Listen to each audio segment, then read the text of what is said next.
네, 경상국립대학교 김선원 교수입니다. 무항생제 기반의 형질전환 선별용 마커 기술에 대해서 소개해드리겠습니다. 다음 같은 목차로 소개해 올려드리겠습니다. 저는 2001년서부터 경상대학교 응용생명과학부의 교수로 재직을 하고 있습니다. 저는 다양한 분야의 경력을 갖고 있습니다. 현재 항노화 바이오소재 세포공장 지역혁신연구센터의 센터장으로 근무하고 있고, 또 다양한 국가정부 연구정책 수립과 연구사업 관리의 경험이 있습니다. 그래서 국가연구개발 중장기개발 전략 수립위원으로 또 역할을 하고 있고, 한국연구재단 차세대 바이오 단장으로도 근무를 했습니다. 저는 다수의 논문들을 우수한 저널에 발표를 했고요. 특허를 저는 논문보다 중요시하는데 82건의 국내 특허를 출원 및 등록을 했고, 국제 특허가 특히 36건 이상으로 다수를 차지하고 있습니다. 그리고 기술 이전에도 성공을 했고요. 제가 수행한 연구들의 우수한 연구 성과로부터 과기부 장관과 복지부 장관의 표창을 수상을 한 경험이 있습니다. 그래서 저는 학계와 산업계와 정부가 인정하는 제 연구 분야에 있어서의 리더 연구자라고 생각을 하고 있습니다. 생명공학 산업은 형질전환 기술, 즉 유전공학에 기반해서 발전을 했다고 보시면 됩니다. 그래서 저희들이 유용한 산물들, 물질들을 자연에서 갖고 오게 되는데요. 이러한 물질들은 대부분 자연에 미량 존재합니다. 그렇기 때문에 천연물에서 어떤 소재를 추출한다는 것은 그 추출 소율이 낮고, 그렇기 때문에 생산 단가도 높고, 그리고 난 다음에 이것들이 자연에 의존하기 때문에 안정적인 원료 공급이 어렵다는 단점도 있습니다. 아울러 무분별한 채취와 수집으로 인해서 환경 파괴의 위험도 수반을 하고 있습니다. 따라서 이러한 물질들을 화학적으로 합성하려는 시도도 있었지만, 이런 것들은 물질의 복잡한 구조로 합성이 어렵고, 그리고 난 다음에 아무래도 화학적인 합성은 제품의 안정성이나 품질적인 측면에서 여러 가지 문제를 유발하게 됩니다. 그래서 원하는 물질을 생합성하는 경로에 관련된 유전자들을 우리가 원하는 숙주 세포에 도입을 해서 그것을 이제 배양을 통해서 생산해내는 유전자 재조합 기반의 어떤 생합성 방식이 도입이 됐습니다. 그것이 이제 가장 최초에 성공한 예가 제넨텍이 1982년에 제조합 대장균으로부터 휴먼 인슐린을 상업화한 것입니다. 그러나 이 경우에 있어서 저희들이 도입한 유전자들이 숙주세포에 안정적으로 유지되도록 하기 위한 선별용 마커를 반드시 사용하게 됩니다. 이 선별용 마커로 현재 사용하는 것이 항생제입니다. 이 항생제를 사용했을 때에는 다양한 문제점들이 발생을 합니다. 그래서 보시는 바와 같이 항생제 사용할 때 배양 공정에서 발생하는 문제들은, 항생제가 고가의 물질입니다. 그렇기 때문에 당연히 프로덕션 코스트, 생산비가 올라간다라는 단점이 있고, 두 번째로는 항생제가 저희들이 이제 배지에 첨가했을 때 배양 시간이 지나면서 점점 분해되거나 또는 모디피케이션 돼서 점점 선별력, 즉 실렉션 프레셔를 잃어간다는 것입니다. 그리고 세 번째로는 저희들이 이 원료를 만들 때 최종적으로 그 원료 안에는 항생제가 포함이 되면 안 됩니다. 그렇기 때문에 항생제를 제거하기 위한 추가적인 불정제 공정이 필요하기 때문에 다운스트림 코스트가 올라간다는 또 단점이 있습니다. 그리고 모든 발효 공정이 끝난 다음에 저희들이 사용했던 제조합 생물체들은 반드시 적절한 과정을 통해서 폐기가 돼야 됩니다. 그렇지 않으면은 이것이 환경으로 유출돼서 항생제의 저항성이 환경을 오염시키는 그러한 문제점들을 유발하게 됩니다. 그래서 제가 말씀드린 것처럼 이런 다양한 문제점들이 있음에도 항생제를 선별 마커로 사용하는 이유는 그 이외에 대안이 없기 때문입니다. 현재까지. 그래서 저는 이 문제를 해결하기 위해서 다음과 같은 기술을 개발했습니다. 보시는 바와 같이 좌측의 그림의 경로에서 보시는 바와 같이 RPP, DMAPP라는 물질이 있습니다. 세포 내에 반드시 생육하기 위해서 필요한 필수적인 물질인데, 이것을 합성하는 경로에는 MVA 패스웨이 경로와 MNP 패스웨이 경로가 있습니다. 그래서 이 두 경로를 통해서 RPP, DMAPP라는 물질이 생성됐을 때만 세포는 안정적으로 생육을 할 수가 있습니다.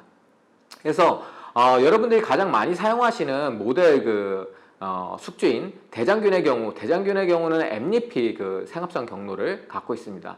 그래서 이 MNP 생합성 경로를 에 있는 유전자들을 결손을 시키면은 대장균은 살 수가 없게 됩니다.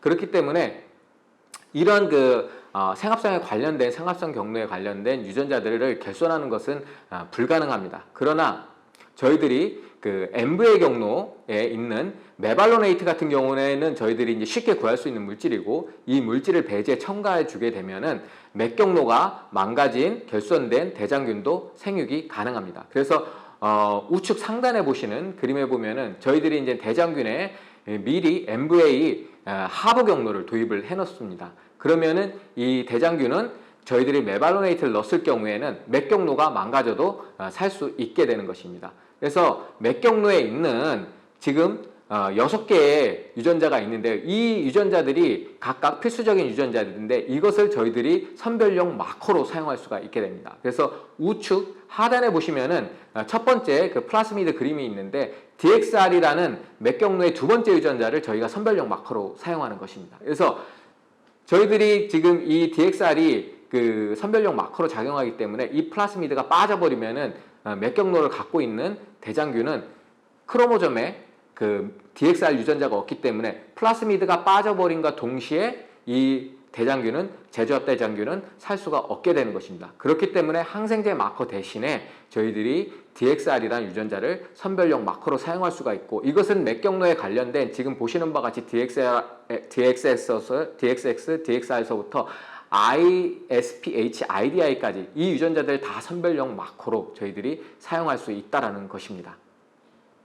그리고 저희들이 맥 경로 대신에 MVA 경로를 그 IPP, DMAPP 공급 경로로 사용하고 싶을 수도 있습니다. 이 경우에는 우측 하단 그림에서 두 번째 플라스미드 그림을 보시면 되는데요.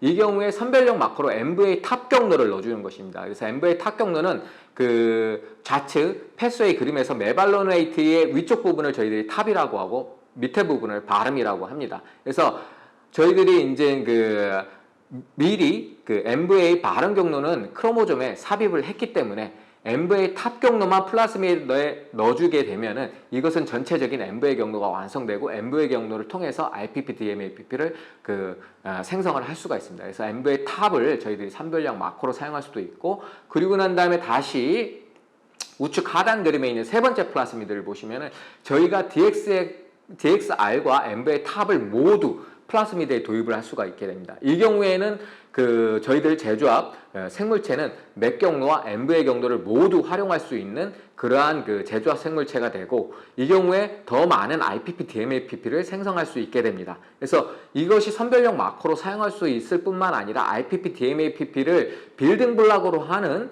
그러한 물질의 생합성에 적합한 제조합 생물체가 된다고 보시면 됩니다. 그리고 난 다음에 또 저희들이 이제 MVA 경로를 갖고 있는 생명체도 있습니다. 그래서 박테리아 중에 아주 일부의 박테리아, 그리고 이제 진핵세포 생물 같은 경우에는 MVA 경로를 갖고 있습니다. 이 경우에 있어서는 기본적으로 이 진핵세포 생물이 MVA 경로를 갖고 있기 때문에 어느 부분을 마커로 사용할 수 있냐면 MVA 탑 부분을 사용할 수가 있습니다. 그래서 MVA 탑 부분에 있는 유전자 3개를 망가뜨림으로써 이 경우에 MVA 탑에 있는 3개의 유전자가 선별용 마커로 작용할 수가 있고, 이 유전자를 결손할 때는 배지에 반드시 메발로네이트를 넣어서 결손 작업 동안 저희들이 만드는 결손균주가 자랄 수 있도록, 생육할 수 있도록 해주는 것입니다. 그래서 약간 복잡하지만 여러분들이 이 좌측에 IPP, DMAPP의 두 가지 생합성 경로, 그리고 우측에 있는 플라스미드 그림을 자세히 보시면 이 원리에 대해서 이해를 하실 수가 있게 됩니다. 그래서 실제 이 기술을 적용했을 때 어떻게 변하냐를 결과를 보여드리겠습니다. 그래서 저희들이 보통 많이 사용하는 모델 단백질들이 GFP 단백질입니다. 그래서 EGFP라는 형광 단백질을 발현을 시켜보고 이것이 얼마나 발현이 많이 되는지 저희 무항생제 시스템에서 일반적인 항생제 시스템에 비해서, 그래서 이제 제일 우측 하단에 있는 현미경 사진을 보시면 되는데, 우측 하단 그림에서도 좌측에 라이시 일반적인 과학 현미경이고, 우측에 있는 사진이 형광 현미경입니다. 그래서 이제 형광의 정도를, 세 개의 정도를 알 수가 있는 것입니다. 그래서 세 개의 패널이 있고 제일 위에 상단 패널에 보면 일반적으로 그 EGFP 발현을 위해서 사용하는 플라스미드입니다. 그 플라스미드는 반드시 항생제를 넣어줘야 되겠죠. 그리고 두 번째 가운데 있는 그림이 DXR이라는 맥 경로의 유전자를 선별 마커로 사용한 것입니다. 이 경우에는 항생제를 안 넣어도 되죠. 그래서 두 개의 그림을 보시면은 GFP 그 형광현미경의 그 시그널을 보시면은 무항생제 시스템이 가운데가 엄청나게 그 형광이 진한 것을 볼 수가 있습니다. 이것은 저희들이 SDS 페이지를 통해서 실제 단백질 양을 정량을 해봐도 항생제를 첨가한 것보다 저희 무항생제 시스템이 3배 이상 높은 단백질 발현을 보여주고 있습니다. 그렇기 때문에 저희 무항생제 시스템은 항생제를 사용하지 않을 뿐만 아니라 항생제를 사용했을 때 숙주세포가 느끼는 여러 가지 그 부정적인 효과를 소멸시킬 수가 있습니다. 그렇기 때문에 셀이 더 잘 자라고 프로테인 발현도 더 많이 해서 우리가 원하는 단백질을 더 많이 생산해낼 수가 있다는 것입니다. 그리고 난 다음에 맨 하단 그림은 DXR이 선별용 마커로 사용될 수 있다는 것을 보여주는 것으로 형광단백질 없이 그냥 DXR만 넣고 난 다음에 이 플라스미드가 안정적으로 유지되는 것을 보여주고 있는 그림입니다. 그리고 우측에 있는 그림은 저희들이 구축한 그 제조합 생물체의 그림을 모식도를 나타내고 있는데 EGFP라는 플라스미드에서 그 녹색은 형광 유전자인 EGFP 유전자고 붉은색은 DXR 유전자로 이것이 선별용 마커로 작용하고 있다는 것을 보여주고 있습니다. 그래서 이것을 다른 유용한 물질 생산에도 적용을 어떤 하나의 예만 들고 난 다음에 이 시스템이 좋다라고 하면 믿으실 수가 없겠죠. 그래서 저희들이 다양한 그 물질들을 대상으로 실험 결과들을 얻었습니다. 그래서 레티놀이라고 바이타민 A라고도 부르는 건데 바이타민 A 화장품, 레티놀 화장품으로 유명한 그 원료입니다. 현존하는 물질 중에서 가장 주름 개선 기능이 탁월한 물질로 화장품 회사에서 가장 관심을 갖고 있는 물질 중에 하나이죠. 그랬을 때 컨트롤이라는 것은 항생제 시스템이고 좌측에 이제 그 그래프를 말하는 것입니다. 좌측에 생산성 그래프를 나타내는 것이고 레티놀 양을 Y축에 표시하고 있는데요. 컨트롤이라고 하는 것은 항생제를 사용하는 시스템이고 엔티바이오 프리 시스템이라는 건 저희들이 개발한 시스템입니다. 이 그림에서 보셨던 것처럼 약 1.9배 정도의 생산성이 우리 무항생제 시스템에서 높다라는 것을 확인하실 수가 있습니다.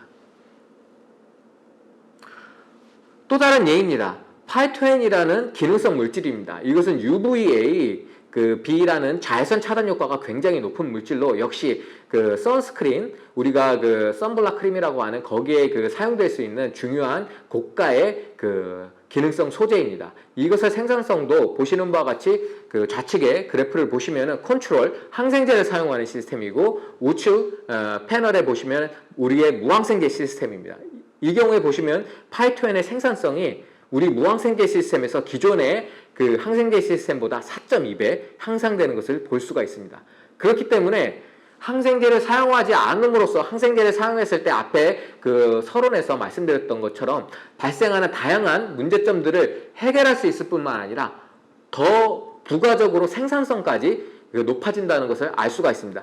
저희들이 항생제 선별 마커를 갖고 있는 기존의 시스템이라고 하더라도 항생제 선별 마커에 저항하는 유전자, 항생제 저항성 유전자가 있다고 하더라도 세포는 항생제에 대해서 여러 가지 부담을 많이 갖게 됩니다. 그렇기 때문에 이러한 항생제를 사용하지 않는 무항생제 시스템은 세포를 저희들이 사용하는 숙주세포가 더 행복한 헬스한 상태에서 우리가 원하는 물질을 만들어낸다고 보시면 되겠습니다. 그래서 최종 정리를 하면은 저희 기술은 선별 마커를 사용하는 모든 유전자 제조합 연구 및 산업 분야에 사용될 수가 있습니다. 적용될 수가 있습니다. 그래서 기존의 항생제 선별 마커를 저희 무항생제 선별 마커로 대체를 할 수가 있다는 것입니다. 그래서 항생제 및 항생제 저항성 유전자를 사용하지 않는 신개념의 형질 전환형 마커 개발해 가는 것이고 저희 기술은 기존에 제시되지 않았던 이소프레노이드 생합성 경로의 유전자를 저희들이 마커로 사용하는 것입니다. 이렇게 했을 때 저희들은 항생제 및 항생제 저항성 유전자 없이 형질 전환 및 목적 산물의 생산이 가능해진다는 것입니다. 그렇기 때문에 항생제 사용으로 기인하는 여러 가지 문제들을 원천적으로 방지할 수가 있고 장시간 배양에서도 플라스미드의 소실이 전혀 없으며 높은 수율로 우리가 원하는 목적 산물을 생산할 수가 있다는 것입니다. 관련된 지식재산권 현황입니다. 그래서 보시는 바와 같이 총 7건의 특허들이 출원 및 등록이 되어 있습니다. 그래서 대한민국 출원을 비롯해서 국제특허 PCT 출원과 이에 기반한 미국 특허와 유럽 특허가 출원되어 있고 그 이후에 또 추가적인 국내 특허들이 출원된 상태입니다. 네, 이상으로 저희 무항생제 기반 선별 마커 시스템 기술에 대해서 소개를 마치겠습니다. 저희 기술에 대해서 들어주셔서 감사합니다.